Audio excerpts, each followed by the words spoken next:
Morning team, Macho Models. It is a big day. It is a big day because I finished the scribing for the most part on the X29, and this is my first adventure in the scribing, and it was good. I'll give you guys a rundown of what I thought about scribing and kind of my technique, but first I wanted to go over the cool stuff, which is the tools. So from the top, I have a number of scribing tapes that I picked up for this experiment. So the ones you're seeing here on the left, this is actually a Tamiya. This is a masking tape. It's actually a flexible masking tape, and I'll kind of get into the how and why in a little bit of what this does for me. And the one that I ended up using the most was the HIQ 3mm. So this is a clear one. I picked it up from, I think, USA Gundam. And I also got the 10mm, and I also got the Dymo tape that I know Donnie and Tim and a lot of the professionals used.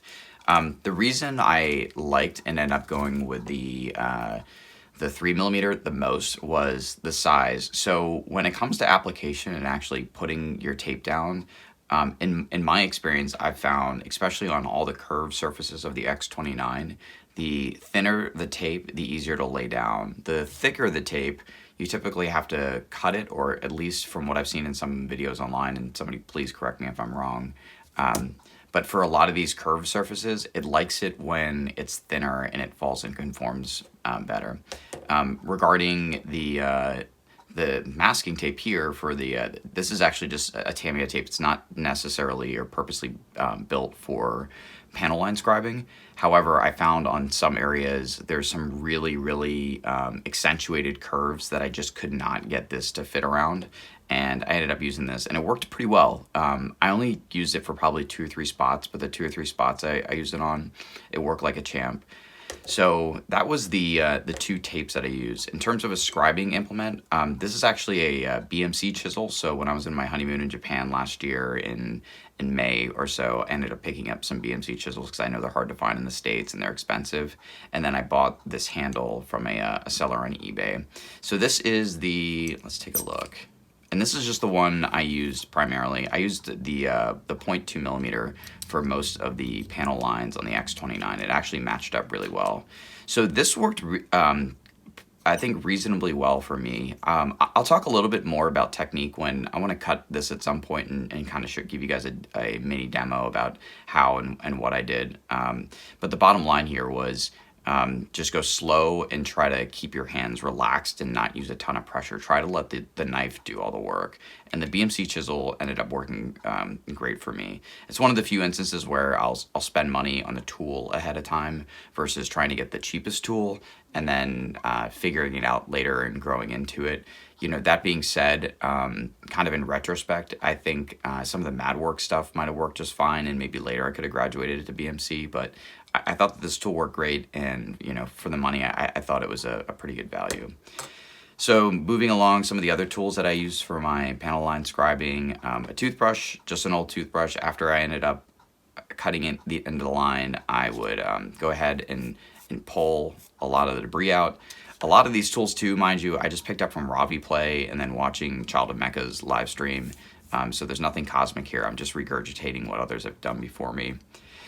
Another tool that I used to clean out too was my rocket blower. So after I would, you know, do a little brushing and it looked okay, if I needed to get some more debris out, I would just give it a couple hits and then it would knock it out of the panel line crease.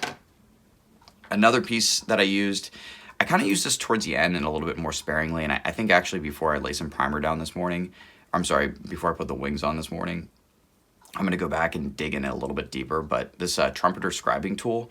So this is a good, after I did BMC cuts, if I wanted to come back and kind of clear a little bit more debris, I felt more confident using this. And when I cut to the kind of like how-to application I'll show, but I would just let it sit inside the panel line and then lightly drag it over. But I felt like there had to be a panel line there in the first place, and that's kind of why the BMC chisel comes before the trumpeter chisel. And then lastly, I had just this set of TS10 tweezers. I can't remember if I got these in Japan or this is one of the Child of Mecha recommendations, but in application, you know, what I would do is I would have my tape down. I would use my hobby knife. I'd cut a chunk out that I wanted. I always made sure my chunk was a little bit larger than the second section I was working on. I'd scoop it up with this guy, and then I'd use it to place on the model, and I found out these work great. The last piece here is the sanding bits. So I initially actually started to, after I got done sanding, or I'm sorry, scribing a line, I'd go back with 600, but I quickly came to realize this grit was probably a little bit too abrasive. So I rolled it back to 1500, and even towards the end I was using 3000. So what you're trying to accomplish here is after you cut your scribing line, you'll notice, you know, if you get in really close on it, you'll see that maybe some of the edges along the scribing line are frayed. You want to come back with just super gentle pressure and just kind of clean that up a little bit, and then hit it with a toothbrush or the rocket blower again. So that was the tools that I use, and I talked a little bit about process. I'll go ahead and cut here in a second and show you my technique for getting up close to the model. Okay, and we're back. We're zoomed in on the X29, and I actually put a little piece of the 3mm HIQ panel line scribing tape here for you guys to see. So in terms of preparation, so what you're looking at, this is the X29. I actually took some panel line accent from Tamiya and put it in the scene for you because it is very difficult to be able to see white panel lines on a white aircraft, and that was certainly a challenge when I was doing some scribing. I ended up using this just a little bit around the nose cone section where I couldn't see the lines that were connecting, so I dropped some of this in the onto the panel lines, and then I used what I could see from there to kind of draw out what I was going to use, and it worked pretty well. So the first piece is the tape placement. So something that I figured out, and I mentioned earlier that the thinner tape works better for going on curved surfaces. The thicker tape, I think, is traditionally used on larger flat surfaces. But again, somebody please correct me if I'm wrong. So tape placement. Something I picked up was I was starting to put it down, and you can kind of see where it's buckling just a little bit. It's starting to come off. If you're getting buckling on one side of your panel line or the scribe line that you're trying to get after, move the tape over to the other side. So when you lay it down on your curved surface, you should be able to run your thumb or your finger or your tool and get that piece of tape flush. If it doesn't go flush, try the other side. If the other side doesn't work, this didn't happen to me in my experience, but I'm just kind of thinking through it in my head. I might try the Tamiya flexible masking tape instead. So once that's laid down, you're in a pretty good spot. I probably could have done this a little bit better, and this was maybe the learning curve for me. I thought my tape placement was pretty good. A couple instances I moved it, and what you'll notice here is that you want it to be just flush with an existing line or the line you want to carve. So one area that I probably can improve on in the future is trying to get this a little bit more exact. In some spots I was a little lazy, or this piece just kind of drifted off naturally as I was playing with the part. But I think I have a pretty good setup here, and I'm not going to scribe just for this video. I just wanted to show you guys what the setup looks like. So once I have this set up, I'm in a pretty good spot. I come in then with my, this is the BMC tool that I set up, and then the right carving tool per the width of the panel line, and I'll go ahead and set it on the piece, and then with the absolute gentleness of pressure, you can see my hands are shaking, it's early in the morning, I will just go ahead and start tracing along this. A really big piece here is when I'm doing this. I'm going to zoom back here for a second. I try to make sure that my hands aren't super tense, so I try to keep them as relaxed as possible, even when I'm holding the part too. I'll notice, as I'm drawing and going along this, I'll kind of stop and check in with myself, and if I'm bearing down really hard on the tool or the part that I'm holding, I try to stop and take a breath, because I noticed when I kind of got lost in what I was doing, my scribing line started to go sideways. The more relaxed I was, the more in the moment I was, the far better the results. So what I'll do is, and I'll just trace this a couple times, I'm not really putting too much pressure in it. The tool has the best bite when it's perpendicular with the surface. So if you're laying the tool flat, I found it doesn't really bite into the plastic all that well. But when you have it at this kind of almost like 80 or 70 degree angle, you'll notice that the cutting tip really bites in well, and that's when you'll kind of see those little snails pop off when people are doing panel line scribing videos online.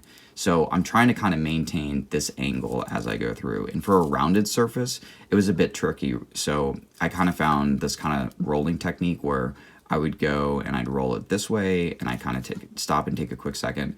I'd pick up slightly where I left off before, and then I'd roll it a little bit further. And then I would just kind of repeat that along the sections that I wanted to do. In terms of passing, this is where I probably could have or I shouldn't say probably, I definitely could have done better. So some of these panel lines are a bit inconsistent. When I joined the two halves of the fuselage, all I really needed to do was to cut a tiny little panel line in here. So there's some instances where I actually dug into the plastic far deeper than the panel line that it joined up to looks like. So representatively, it might look a little bit funny in execution. I'm actually a bit curious to see kind of how this thing comes together when I get into the paint phase. And I think that's it. I covered already, after I do my panel line scribe, I'll come back with a 3000 grit sandpaper, and I just really, really lightly buff. I'll come in with a toothbrush and pull some of the debris out, and then I hold it up from a couple different angles to kind of just see how the light hits it. Does it look good? Does it match up with the rest of the build and the surrounding areas? And that was a majority of my technique. Overall thoughts about my initial panel line scribing experience. It was good. This body itself just took about probably 4 or 5 mornings to get to the point where I felt comfortable enough walking away from it. And for the rest of the morning, I'm going to start joining up the wings and some of the canards and some of the other pieces. And then with any luck, I can get to priming this week. But I enjoyed it. It was a learning curve. It was a very zen experience, I think, when I was kind of hitting my highs. It was a very frustrating experience when I was hitting my lows. But I'm glad I took this journey, and I'm looking forward to seeing how this panel line scribing carries over into my Gundam work and to other modeling work. And I would highly encourage any other hobbyists that are out there and kind of a bit intrepid about doing panel line scribing to just take the plunge and get into it. I think here's some of the base of to get you started, but there's plenty of other great videos and content out there, and certainly hit me up if you have any questions. Hey team, Matcha Models back with the X29 build. So in the previous little how-to video, I talked to panel line scribing. Now I want to talk to you about filling those lines and gaps. So I lifted this technique from John Bias, and I'll be sure to try to link this in the description. But I wanted to show you guys how I did it. It's super easy and just some kind of little tips and tricks. So before I zoom in, I wanted to zoom out and show you some of the tools that I'm using. So number one, I use Mr. Surfacer 500. If you don't know, this has a much higher viscosity than 1500, and typically this is used for gap filling and for putting texture on your builds, and it's a really great product. I've had this jar for maybe a year plus. I use this stuff really sparingly, and it goes a long way.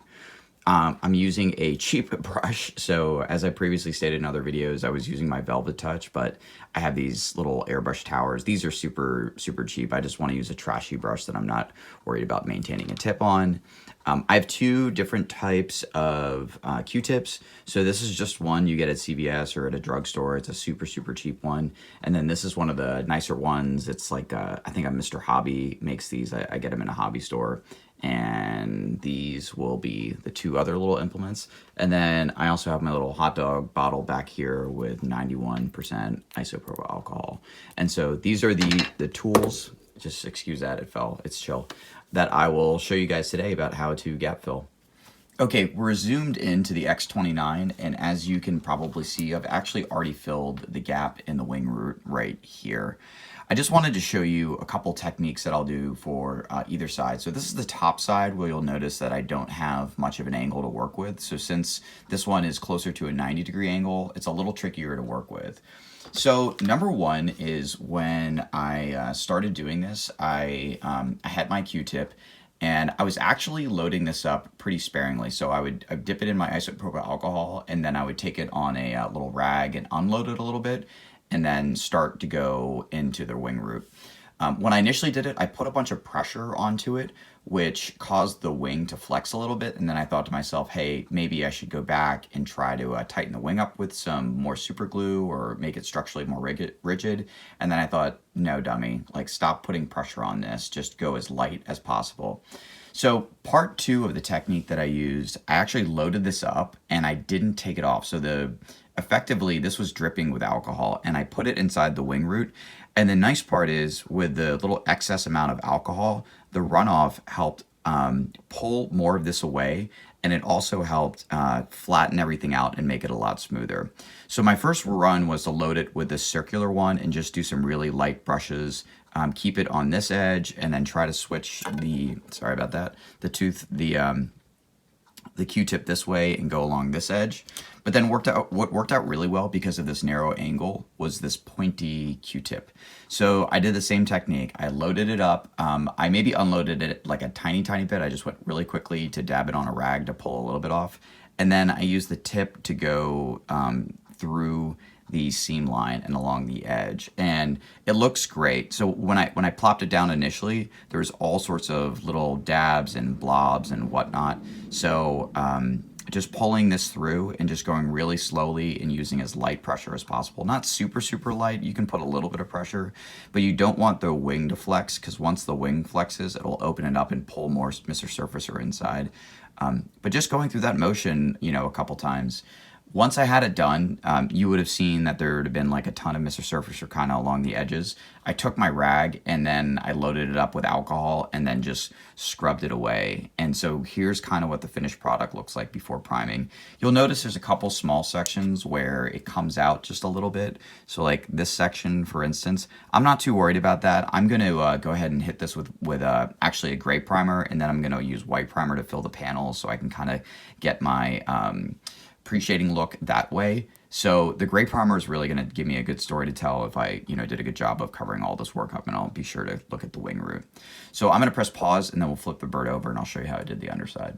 Okay, so we're back with the underside, and the only big change here from what I mentioned earlier was that I was able to clean up the underside mostly with this. So because the way the layout is here, I've got a flatter angle to work with versus on the top side of the aircraft where I'm kind of working at a 90-degree angle.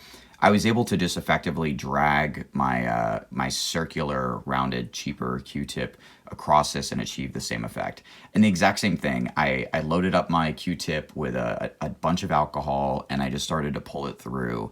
And the kind of capillary and leveling action of the liquid combined with the Mr. Surfacer 500 yielded a really good line.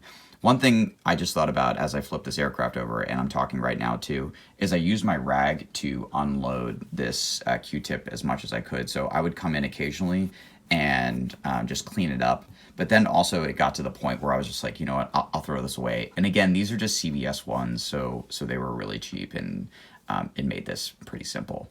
So that's a wrap up of how to clean up those last little joint lines, especially if you have a little gap that you want to kill, and just using Mr. Surfacer 500, Q-tips, some alcohol, and a rag. It works really great. And again, I need to give all the credit in the world to John Bias, because I 100% lifted this from him, and he's an awesome resource, and be sure to check out his blog. So I'm going to wrap this this build vlog with the panel line scribing and the seam line fill, and then up next is priming. So I'm pretty excited to throw down some primer. It's about 6:15, so I'm probably just going to go through this build with my trumpeter scriber and try to pull out a couple more scribe lines and maybe do a tiny bit of sanding. And then tomorrow morning, I'm going to throw down some primer.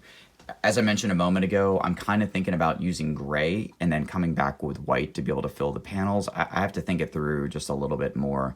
The only pickle when using white primer is it's really hard to be able to see where your errors are, and I'm kind of curious from a report standard how I did on covering all this stuff up, because it's really the first time that I've done an extensive amount of work like this. So I'm pretty excited. But that's it. As always, send me your work. I love keeping the conversation going. Check out some of my new shirts. I've got that design up, and I'll probably do another video on that. And of course, whatever you guys are getting after, be sure you make it macho.